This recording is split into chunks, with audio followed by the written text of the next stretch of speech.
मांगना नहीं पड़ेगा।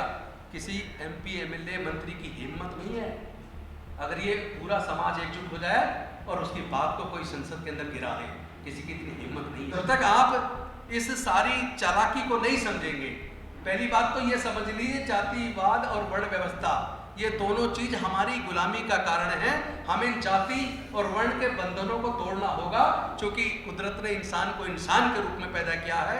जाति उन चालाक लोगों ने बनाई है जिन लोगों ने अपनी चालाकी से देश के सारे संसाधनों पर कब्जा कर लिया। और जहां जातियां नहीं है, जहां वर्ण व्यवस्था नहीं है, वो देश भारत से कई गुना आगे निकल गए।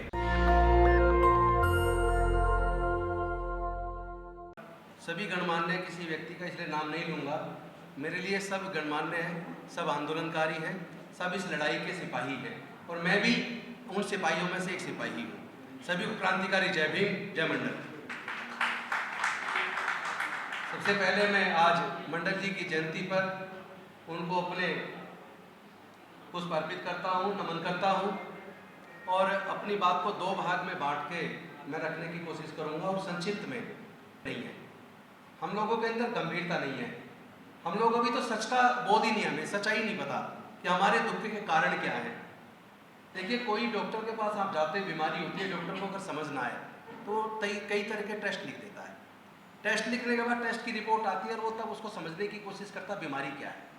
जब टेस्ट से उसको एक्यूरेट बीमारी का पता चलता है फिर वो उसका इलाज करता है।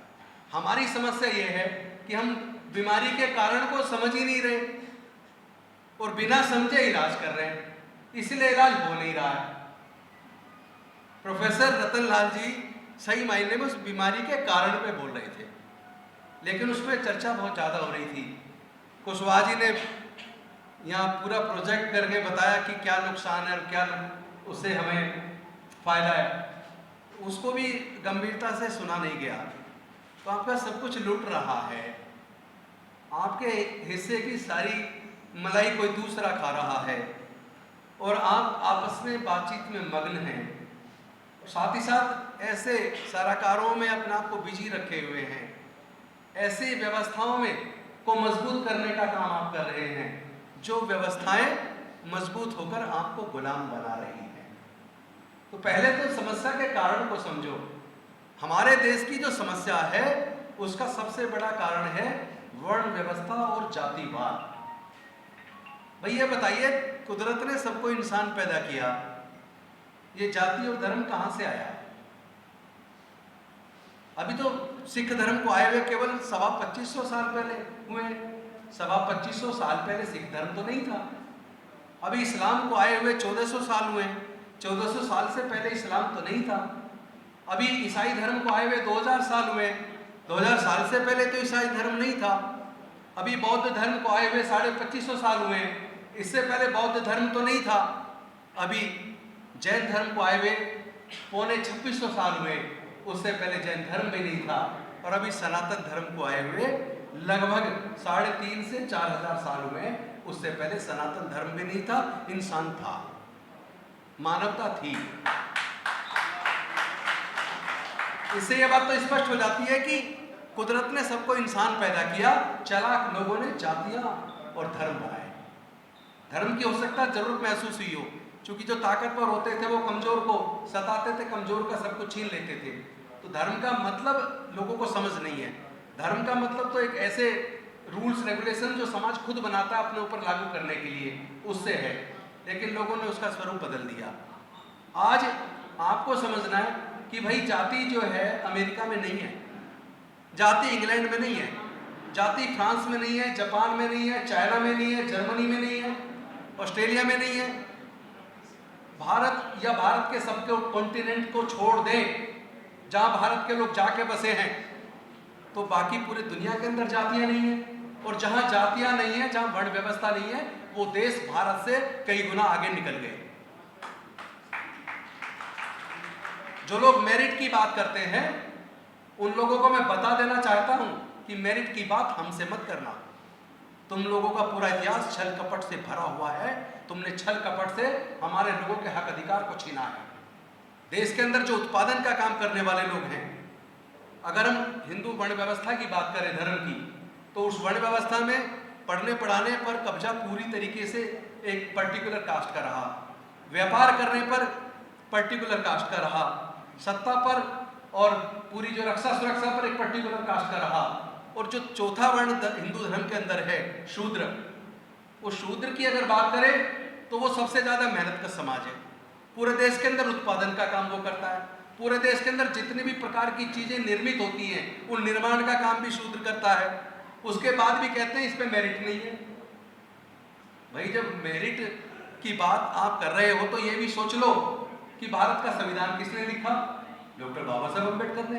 पाकिस्तान का संविधान किसने लिखा? प्रोफेसर जोगिंद्रनाथ मंडल ने। इसका मतलब हमारे लोगों में काबिलियत हमेशा से है, जब जब मौका देंगे तब तब हम अपनी काबिलियत साबित करेंगे, और हमने की है। पिछले 5 साल का रिकॉर्ड बताता है, पिछले 5 साल का रिकॉर्ड बताता है 5 साल में 2 बार एससी ने, 1 बार ओबीसी ने सिविल सर्विसेज टॉप किया। तो काबिलियत तो हमारे अंदर है। जितने पुरानी बड़ी इमारतें हैं, चाहे वो लाल किला हो, चाहे वो ताजमहल हो, सोच के देखो इतने बड़े बड़े पत्थर ऊपर कैसे चढ़ाए होंगे और किसने चढ़ाए होंगे, और कितने बार वो पत्थर गिरे होंगे, कितने बार उसके नीचे मजदूर मरा होगा। तो वो हम लोग पैदाइशी इंजीनियर हैं। हम लोग मरे हुए जानवर की खाल उतार के उसको गलाकर कलर करके उससे जूते बना देते, उससे कैप बना देते, उससे बेल्ट बना देते, उससे जैकेट बना देते, उससे पर्स बना देते, उससे बैग बना देते, और उसके बाद कहते हैं आपके अंदर काबिलियत नहीं है। ईंटों का निर्माण किसने किया? बर्तन बनाने का निर्माण किसने किया? कपड़े बुनने का निर्माण किसने किया? तो जो लोग उत्पादन और निर्माण का काम करते हैं उनकी योग्यता पर प्रश्न चिन्ह लगाया जाता है, और जो छल कपट से पूरे देश के सारे संसाधनों पर कब्जा करके बैठे हैं, दूसरे के हकों को मारकर बैठे हैं, वो लोग मेरिट की बात करते हैं। और सबसे बड़ी दिक्कत इस पूरे बीमारी के इलाज करने में अगर कहीं आ रही है तो उसका कारण सिर्फ ये है कि आप अगर किसी ब्राह्मण से पूछो कि भी हिंदू धर्म के अंदर कितने वर्ण है, वो कहेगा 4 वर्ण। आप उससे पूछो कि भाई आप कौन से वर्ण में आते हैं, वो कहेगा मैं ब्राह्मण में आता हूं।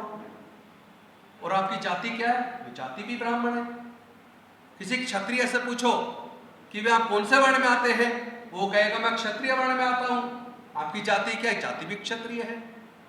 किसी वैश्य से कहो तुम कौन से वर्ण में आते हो, वो कहेगा मैं वैश्य में आता हूं, और जाति क्या? जाति भी वैश्य है। लेकिन जब शूद्रों से कहो, किसी यादव से कहो कौन से वर्ण में आते हो, चुप रहेगा। किसी गुजर से कहो कौन से वर्ण में आते हो, किसी कुर्मी से पूछो कौन से वर्ण में आते हो, किसी मौर्य शाक के कुशवाहा से पूछो, सैनी से पूछो कौन से वर्ण में आते हो, किसी लोहार बढ़ई से पूछो कौन से वर्ण में आते हो, तो चुप रहेगा, वो अपनी जाति बताएगा। तो जब तक आप इस सारी चालाकी को नहीं समझेंगे, पहली बात तो ये समझ लीजिए जातिवाद और वर्ण व्यवस्था ये दोनों चीज हमारी गुलामी का कारण है। हमें जाति और वर्ण के बंधनों को तोड़ना होगा, क्योंकि कुदरत ने इंसान को इंसान के रूप में पैदा किया है। जाति उन चालाक लोगों ने बनाई है जिन लोगों ने अपनी चालाकी से देश के सारे संसाधनों पर कब्जा कर लिया। देश के जितने प्राकृतिक संसाधन हैं, जहां अरबों खरबों रुपया पैदा होता है, वो क्या कोई अपनी माँ के पेट से लेकर पैदा हुआ है? और अगर माँ के पेट से लेकर पैदा नहीं हुआ तो मैं भी भारत का नागरिक हूं, मेरे पुरखे भारत में पैदा हुए, मैं मूल निवासी हूं, पर मेरे पास तो एक जमीन नहीं है। देश के प्राकृतिक संसाधनों में मेरे पास कुछ भी नहीं है। कुछ लोग उसके मालिक हैं और हम पे कुछ भी नहीं है। कुछ लोग की जमीन एक्वायर होती है, करोड़ों मुआवजा मिलता है, लेकिन जहां हजारों साल से शेड्यूल्ड ट्राइब्स जिस जमीन पे रह रहे हैं उनकी जमीन एक्वायर की जाती है, उनको मार के भगा दिया जाता है, उन्हें कोई मुआवजा नहीं, कोई नहीं बोलता। कौन बोलेगा? तो जो एससी के सांसद हैं, एसटी के सांसद हैं, ओबीसी के सांसद हैं, वो क्या गुलामी करने के लिए पैदा हुए? ऐसे लोगों को भी रास्ता दिखाना पड़ेगा, ऐसे लोगों के गर्दन को पकड़ना पड़ेगा। और एक बात और कह दूं, नेताओं की चापलूसी बंद करो, ज्यादा नेताओं के गले में मारना डालना बंद करो। अपने हक अधिकार की जो बात करेगा वही हमारा नेता है। ये भी गलत है, नाम के भी नारे मत लगाओ। जब व्यक्ति विशेष पर केंद्रित हो जाती है, ताकतवर व्यक्ति को बना देते हैं, तब तक संस्थाएं धराशायी हो जाती है। व्यक्ति को मजबूत मत बनाइए, आप समाज को मजबूत बनाइए, आप व्यवस्था को मजबूत बनाइए, आप संविधान को मजबूत बनाइए। संविधान हमारा नेता है, संविधान हमें रास्ता निकालता है। लेकिन दुख की बात यह है वो संविधान जिसको प्रोटेक्ट करने की जिम्मेदारी माननीय सर्वोच्च न्यायालय और उच्च न्यायालयों की है, वहां आज देश का संविधान प्रोटेक्ट नहीं हो रहा है। आज वो संविधान वहां से सुरक्षित और संरक्षित नहीं हो रहा है। आज मतलब सरकारें कानून तोड़ने में लगी है। उत्तर प्रदेश की सरकार ने कानून बना दिया, गुजरात की सरकार ने बना दिया, दूसरी भी कई सरकारें बना रही हैं। क्या आप भाई धर्म परिवर्तन करेंगे तो डीएम से पहले परमिशन लेंगे? भारत का संविधान ऊपर है या किसी राज्य का सरकार का बनाया हुआ कानून ऊपर है? संविधान कहता है कि संविधान सबसे ऊपर है। किसी भी राज्य की सरकार का बनाया हुआ कानून कभी भी भारत के संविधान को ओवरटेक नहीं कर सकता, ओवरराइड नहीं कर सकता। लेकिन उसके बाद कर रहा है तो कोर्ट क्या कर रही है?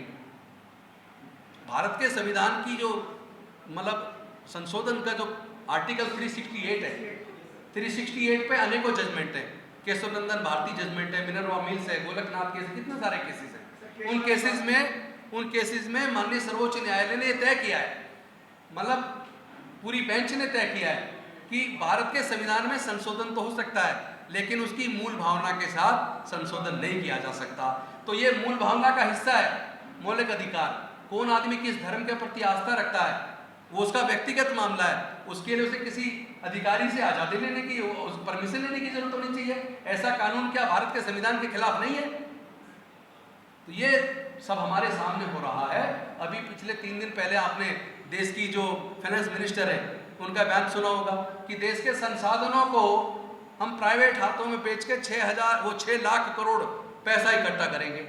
अरे 6 लाख करोड़ क्या, आप देश को, पूरे देश को बेच दो तो वो 600 लाख करोड़ नहीं, वो तो आपको 6000 लाख करोड़ में मिल जाएगा। तुम बेच ही तो रहे हो भाई। जो माँ बाप संपत्ति कमाते हैं, बड़ी मेहनत से बच्चों को देके जाते हैं, तो जो बच्चे अपनी मेहनत से उस संपत्ति को बढ़ा देते हैं उनको सपूत कहते हैं, और जो माँ बाप की संपत्ति को बेच दे उसको कपूत कहते हैं। तो ये मेरिट वाले लोग जो आज देश की सत्ता पर काबिज हैं, सही मायने में वो देश के संसाधनों को नहीं बेच रहे, देश को बेचने का काम कर रहे हैं। और यही देशद्रोही है। यही लोग अक्सर आएंगे आपके बीच, धर्म खतरे में है। अरे धर्म खतरे में नहीं है, आपका जो वर्चस्व है, जब ओबीसी SC ST जाग गया है, अपने हक अधिकार की बात करने लगा है, तो अब आप कहोगे हिंदू खतरे में है, और आप फिर उनके पीछे चल दोगे। जैसा सबको पता 1988 में, उससे पहले के इतिहास को जरूर जानो। आज हम मंडल जी को उनकी जयंती पे याद कर रहे हैं, तो मुझे लगता है आज कांसीराम जी को याद करना बहुत जरूरी है, जिन्होंने पूरे दिल्ली को उस वक्त नीले उससे पेंट कर दिया था। क्या लिखा था? मंडल कमीशन लागू करो वरना कुर्सी खाली करो। उस आंदोलन का असर था। वो परिस्थितियां अलग थी जिन परिस्थितियों में 7 अगस्त 1990 की शाम को यह घोषणा हुई। अब आप खुद सोचो कि एक बार ओबीसी कमीशन की जो ये बात है, इसका इतिहास पढ़ो ना। 1919 के अंदर साउथ बोरो कमीशन आया, जिसमें बाबा साहब भी उससे मिले, उनके सामने SC ST OBC के हक अधिकार की बात को रखा। और 1929 में जब साइमन कमीशन आया, कौन लोग थे? Go back, Simon commission go back. वो साइमन कमीशन गो बैक का नारा नहीं था, वो SC ST OBC को हक अधिकार ना मिले उसके खिलाफत का नारा था। उसका उस इतिहास को पढ़ना पड़ेगा, उस इतिहास को समझना पड़ेगा। और आज चूंकि लोग इतने सारे हैं, बहुत सारे लोग बैठे, मेरे साथी, मेरे बड़े भाई एडवोकेट हमारे चौहान साहब बैठे हुए, और भी साथी एडवोकेट और दूसरे साथी समाज के बैठे, चेयरमैन साहब बैठे। तो ये ना लगे कि मैं सारा समय ले गया। मैं बड़ा शब्दों को केंद्रित रखता हूँ और कम समय में अपनी बात कहने की कोशिश करता हूँ। वैसे आपका जो ये सब्जेक्ट है ये बड़ा अच्छा है, लेकिन इसको पढ़ने और समझने की जरूरत है। 2021 में जाति जनगणना कौन रोकना चाहता है? क्या 90% लोगों की आवाज को 10% लोग दबा देंगे? हाँ, दबा देंगे, जब तक वो 10% इकट्ठे रहेंगे और आप 90% बिखरे रहेंगे। तो 90 का इकट्ठा कर लो, 90 को इकट्ठा कर लो, फिर मांगना नहीं पड़ेगा। किसी MP MLA मंत्री की हिम्मत नहीं है। अगर ये पूरा समाज एकजुट हो जाए और उसकी बात को कोई संसद के अंदर गिरा दे, किसी की इतनी हिम्मत नहीं है। लेकिन पहले आप इकट्ठा तो हो। आप इकट्ठा होगे नहीं, क्योंकि दलित को पीटने की बात की जितनी घटना आएगी, ज्यादातर कोई OBC पीट रहा है। वो अलग बात है, उसका दिमाग किसी और का चल रहा है, अपने दिमाग से चल ही नहीं रहे, ये समझ नहीं रहे हम सब मूल निवासी हैं, हम सब भाई हैं। ये जाति हमने नहीं बनाई, हम लोग को आपस में भाईचारा बढ़ाना पड़ेगा, अपना रोटी बेटी का रिश्ता करना पड़ेगा और आपस में एकजुटता के साथ एकजुट होकर इस लड़ाई को लड़ना पड़ेगा, वरना आप लड़ते रह जाओगे सड़कों पर। जैसा हुआ वो सर सुप्रीम कोर्ट पे कुछ 10-20 लोग पहुंच पाए और उसमें भी आप बता रहे हो 40-50 लोग पहुंच पाए। मतलब जिसकी देश में जनसंख्या 90% है, वो अपने हक अधिकार को लेके अगर संसद के घेराव की बात करे और वहाँ 50 लोग, 100 लोग, 200 लोग ही पहुंचे, तो क्या हम वास्तव में अपनी लड़ाई संजीदगी से लड़ना चाहते हैं? क्या हम ईमानदारी से अपनी लड़ाई को लड़ रहे हैं? क्या हम वास्तव में एकजुट है? ये प्रश्न चिन्ह हमारे आपके सबके खुद के ऊपर है। अपने ऊपर सोचो कि हम लोग अपनी भूमिका ईमानदारी से निभा रहे हैं या नहीं निभा रहे हैं। तो किसी को केवल नाम बड़ी करने के लिए खुश करने की जरूरत नहीं है, मुझे भी खुश करने की जरूरत नहीं है। मैं तो हर आंदोलन में आगे रहता हूँ, रोड पे सबसे सामने, और आगे भी हमेशा आगे ही रहूंगा। बहुत से लोग कहते हैं ऐसा करोगे तो यार कुर्सी को खतरा है। भाई कुर्सी के लिए नहीं बने, कुर्सी सुशोभित करते रहो और पूरे परिवार की इज्जत लुट जाए, पूरे समाज की इज्जत लुट जाए, पूरे समाज के लोगों के हक अधिकार छिन जाए, इस कुर्सी का क्या चार डालना है? लेकिन कुर्सी पे कुछ लोग चले जाएंगे, उससे अधिकार नहीं मिल जाएगा। कुर्सी पे तो पहले से बनते आए। ओबीसी के मंत्री कब नहीं बने? पहले से बने। SC/ST के मंत्री कब नहीं बने? पहले से बने। केवल मंत्री बनना काफी नहीं है, समाज का एकजुट होकर ताकतवर तरीके से खड़ा होना जरूरी है। जो बन के जाता उसे ये डर होना चाहिए, अगर मैं अपने समाज की बात को संसद के अंदर, विधानसभाओं के अंदर मजबूती से नहीं उठाऊंगा तो ये कुर्सी सुरक्षित रहने वाले नहीं। अगली बार सफाया है, ये डर उसके अंदर होना चाहिए, तब वो आपकी बात को मजबूती से करेगा। तो ये जनगणना इसलिए जरूरी है, जैसा हमारे वकील साहब बाद में बताएंगे, कई सारी जजमेंट है जिसमें कोर्ट कहते हैं कि एडिकेट रिप्रेजेंटेशन होना तो चाहिए, लेकिन उसके लिए सर्वे की जरूरत है। अब यही नहीं पता कि जनसंख्या कितनी है, तो आपका एडिकेट रिप्रेजेंटेशन कितना मिलना चाहिए, ये कैसे तय होगा? इसीलिए जनगणना होना जरूरी है। और ये आउटसोर्सिंग, निजीकरण, इसने तो पूरे देश को और हमारे लोगों को खत्म कर दिया है। आज अगर पूरा ये 52% भी दे दें, नौकरियां आपकी ज्यादातर प्राइवेटाइज हो चुकी हैं। आपको अब इस लड़ाई में एक चीज और मांग शामिल करनी पड़ेगी कि प्राइवेट सेक्टर में भी हमें रिजर्वेशन हमारी जनसंख्या के हिसाब से होना चाहिए। इसको इसमें ऐड करो, वरना सब कुछ तो आउटसोर्स हो रहा है, सब कुछ ठेकेदारी प्रथा में जा रहा है। और अब जो घोषणा इन्होंने की है कि ये 6 लाख करोड़ जुटाएंगे, 6 लाख करोड़ जुटाएंगे देश के संसाधनों को बेचकर। इसका मतलब जो जो संसाधन बिकेगा, जो जो गवर्नमेंट का ऑर्गेनाइजेशन बिकेगा, वहीं वहीं आपकी रिजर्वेशन खत्म हो जाएगी, वहीं आपके रास्ते बंद हो जाएंगे। तो आपके पास बचेगा क्या फिर? रेलवे वो कही दिया, रेलवे बेच रहे हैं, एयरपोर्ट उन्होंने ऑलरेडी बेच दिए, पेट्रोलियम कंपनी वो बेच रहे हैं, ONGC वो बेच रहे हैं। तो जो बड़े संस्थान हैं जो हमेशा हजारों करोड़ का फायदा कमा के केंद्र सरकार को दिया करते थे, इन्हीं सरकारों ने 7 साल के अंदर जो 70 साल में कहते ना क्या किया, अरे जो 70 साल में कमाया वही तो तुम बेच रहे हो। इस सच को क्यों नहीं बोलते? तुम उसी को बेच रहे हो जो 70 साल का कमाया है। गद्दार हो तुम, देश के गद्दार हो तुम, देश के संसाधनों को बेच रहे हो, देश के साथ गद्दारी कर रहे हो तुम लोग। तो मैं अंत में एक बात कहना चाहता हूं कि कोलिजियम सिस्टम, यानी कि आप सर्वोच्च न्यायालय में और उच्च न्यायालय में जज कैसे बनेंगे, 2 तरीके हैं। मेरे से ज़्यादा चौहान साहब जानते हैं, हम लोग शुरू से लगातार संघर्ष में रहे हैं। भाई या तो आपका कोलिजियम में कोई रिश्तेदार जज हो तो आपकी एंट्री डायरेक्ट हो सकती है, वकील से डायरेक्ट भी जज, आप हाई कोर्ट या सुप्रीम कोर्ट के जज डायरेक्ट बन सकते हैं अगर आपकी सुप्रीम कोर्ट की कोलिजियम में आपकी अच्छी पकड़ हो तो। और दूसरा तरीका, केंद्र सरकार में आपकी टॉप लेवल पर अच्छी पकड़ हो तो फिर केंद्र सरकार भी आपका नाम भेज सकती है। तो हमारे जितने बहुजन समाज के लोग हैं, ना तो केंद्र सरकार में उनकी पकड़ है कि हम लोग हाई कोर्ट सुप्रीम कोर्ट के जज बन जाएं, और ना ही हमारी कोलिजियम के अंदर पकड़ है। क्योंकि अगर इतिहास उठा के देख लो, सर्वे कर लो, नहीं तो वो चौहान साहब पे पूरा डाटा रहता है, मुझे पता है, वो भी बता देंगे आज तक पूरे भारत के कितने OBC सुप्रीम कोर्ट में जज बने, कितने हाई कोर्ट में जज बने। आपके ना हाई कोर्ट में जज हैं, ना आपके सुप्रीम कोर्ट में जज हैं। SC के भी आज तक 4 बने, आज 1 है सुप्रीम कोर्ट में। लेकिन पूरे आज़ादी के इतिहास में मतलब आपके 4 जज बने SC के, OBC का शायद 1 बना है सिर्फ, वो गुजर में से शायद 1 बना, एक आध यादों में से बने होंगे। तो ओवरऑल जब आप सारी सर्वे करोगे तो सुप्रीम कोर्ट में जज आपके है नहीं, हाई कोर्ट्स में जज आपके है नहीं, तो आपके तो लोग कभी ना हाई कोर्ट के जज बनेंगे ना सुप्रीम कोर्ट के जज बनेंगे। किसी से जानबूझ के PIL कोई दिलवाई जाएगी, जो गलत निर्णय ले लिए सरकार वही झूठी कोई PIL डालेगी, फर्जी से कोई ऐसे आर्गूमेंट रखे जाएंगे ताकि वो आपकी PIL डिसमिस हो जाए और जो गलत निर्णय सरकारों का होगा उस पर कोर्ट की मोहर लगवा दी जाए।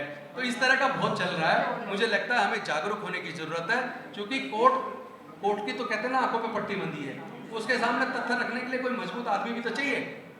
उसके बाद जरूरी नहीं है हमेशा वो आंख मीच के जजमेंट दे, न्याय तो देना पड़ेगा और तभी विश्वसनीयता आपके न्यायालयों के प्रति बढ़ेगी। मैं इन्हीं शब्दों के साथ कि आप सब लोग एकजुटता दिखाएंगे, सब एकजुट होंगे और आपस के रोटी बेटी के रिश्ते को भी बढ़ावा देंगे। और इन जातियों को कहना छोड़ दो great Yadav, great Chamar, great Jatav, great Valmiki, no. Great जब आप अपनी जाति को ग्रेट बताओगे तो आप उस व्यवस्था को मजबूत कर रहे हो जो व्यवस्था आपको गुलाम और कमजोर बनाएगी, जो आपके हक अधिकार छीनेगी। तो अपनी जाति को ग्रेट बनाना बंद करो, आप कहो the great Bahujan, the great मूल निवासी, तो कम से कम लगेगा हम ज़्यादा हैं, हम एकजुट हैं। फिर हमारी लड़ाई मजबूत होगी और हम इस लड़ाई को निश्चित तौर पर जीतेंगे, ये मुझे भरोसा है। इन्हीं शब्दों के साथ आपने मुझे ध्यान से सुना, मैं अपनी वाणी को विराम देता हूँ।